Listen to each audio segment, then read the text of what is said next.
Bapak Ibu semua, saya akan melanjutkan pemaparan Coach Dev tadi dengan memulai kata bagaimana kita melatih presence.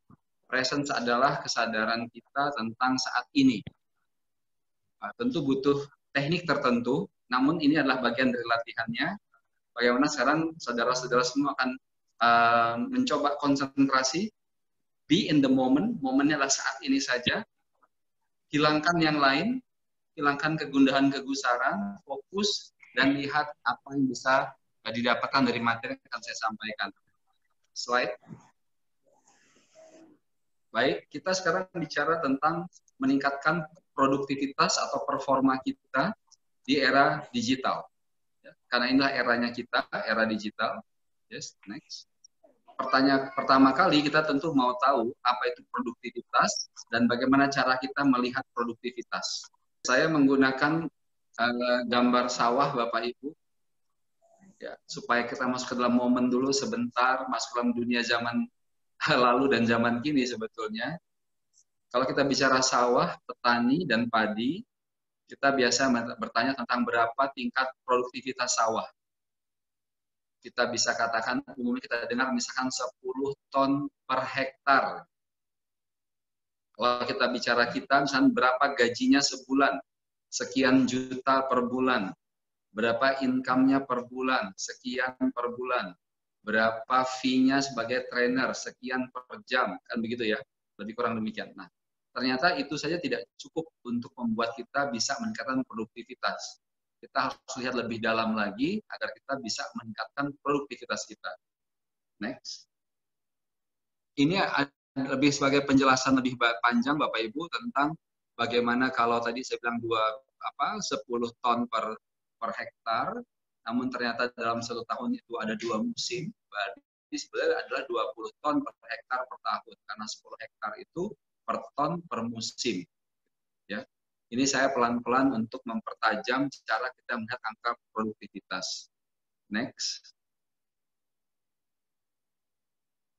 Saya tidak bahas satu persatu Bapak Ibu ya, nanti waktu tidak cukup, nanti slide bisa kami kirimkan. Next.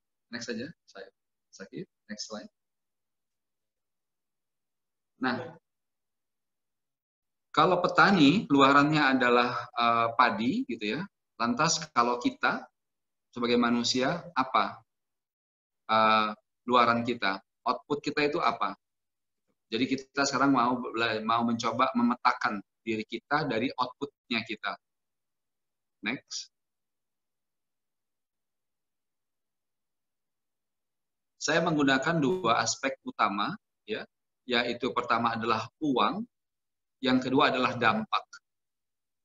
Jadi kita petakan secara besar dulu tentang diri kita dari nilai uang dan nilai dampak. Dan kita jangan lupa hashtagnya dipetain aja, inilah cara kita memetakan diri kita. Ini seru juga ya, dari Coach Arnold pertama, tanpa janjian, semua bicara tentang memetakan diri. Next. Jadi uang berakhir pada dampak, berpengaruh pada dampak, dampak pun akan berpengaruh pada uang. Ini jadi hukum kasualitas, dan kita coba lihat satu persatu. Next. Contoh sederhana, berapa uang yang saya punya, yang saya dapatkan. Jangan lupa juga bagaimana cara mengelola uang yang saya dapatkan. Kalau petani kan bilangnya begini, bagaimana selama ini saya mengelola sawah saya, kalau ini bagaimana saya mengelola diri saya. Karena ternyata diri kita adalah ladangnya. Kalau petani bilang, apakah pupuk yang saya berikan kepada sawah saya sudah tepat, maka kita tanya pada diri kita, apakah nutrisi yang kita berikan pada diri kita, termasuk pada otak kita, baik melalui mata dan telinga, sudah tepat atau belum. Jadi ketika kita bicara produktivitas, kita juga harus melihat aspek-aspek pendukung yang berpengaruh pada tingkat produktivitas diri kita sendiri. Next.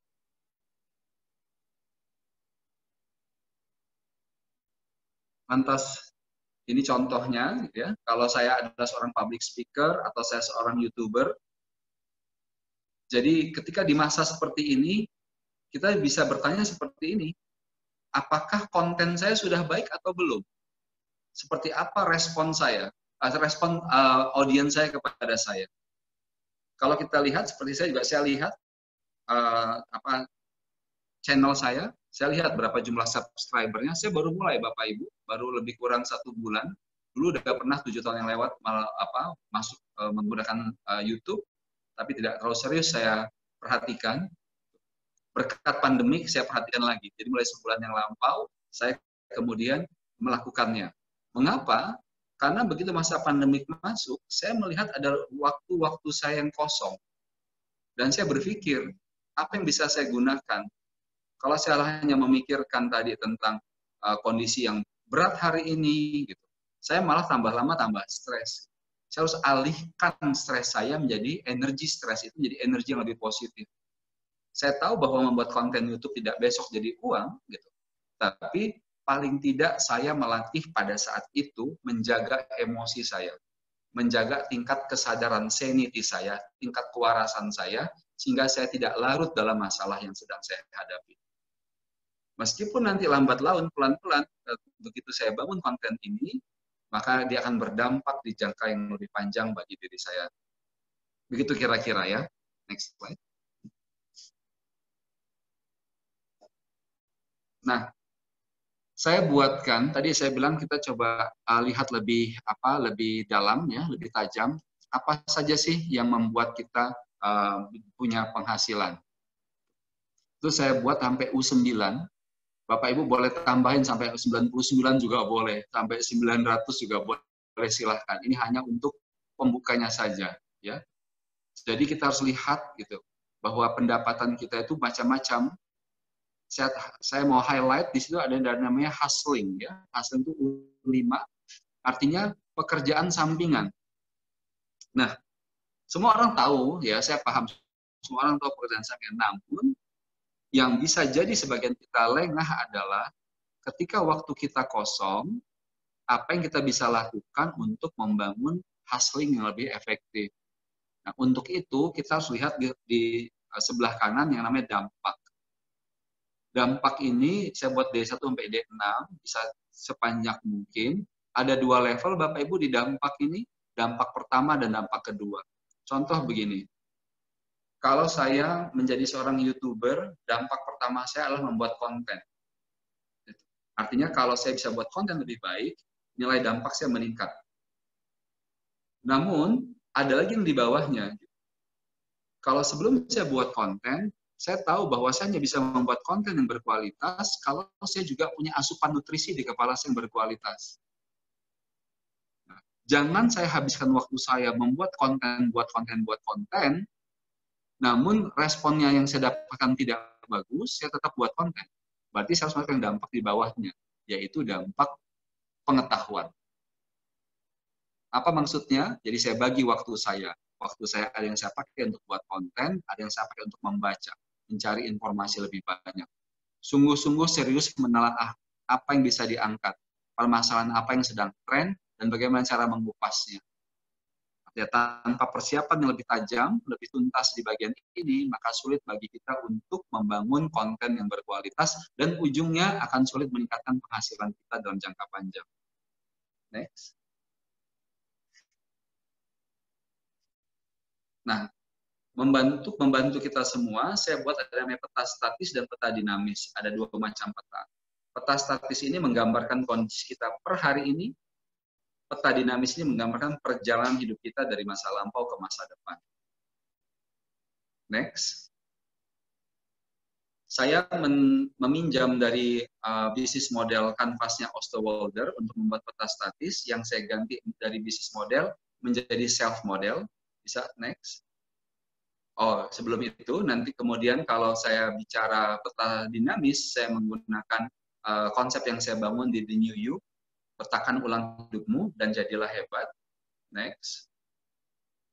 Bapak Ibu lihat di belakang Bapak Ibu semua ada buku The New You sambil promosi. Ya. Nah, ini bisnis model kanvas. Ini saya rubah menjadi self model. Next slide.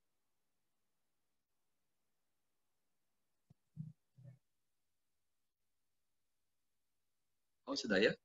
Bukan, ini masih bisnis model. Ah, udah. Jadi kita lihat Bapak Ibu, nilai diri kita yang paling tengah, gitu, ya. Tentu saya tidak bisa bahas ini dengan saat ini. Saya akan bahas nanti di workshop lanjutan yang bila Bapak Ibu tertarik akan saya bahas satu demi satu. Next slide. Inilah peta dinamis, bagaimana kita melihat diri kita dari masa lampau sampai ke masa depan. Next.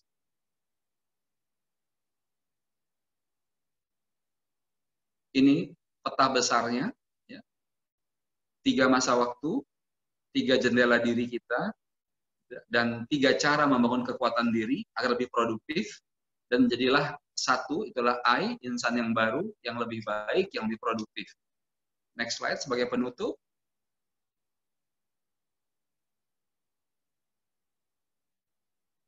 Nah, secara singkat saya mau katakan, kalau kita bicara era digital adalah era disruptif. Bapak Ibu pernah dengar istilah VUCA. Semua itu serba ambigu, serba cepat, serba masif. Maka satu-satunya cara yang kita bisa lakukan adalah meningkatkan diri kita. Kita tidak bisa mengontrol apa yang di luar sana, tapi kita bisa kontrol diri kita dengan membangun diri kita lebih baik. Baik, saya kira itu dari saya. Terima kasih, sampai berjumpa lagi di lain waktu. Selanjutnya saya undang Ibu Wari.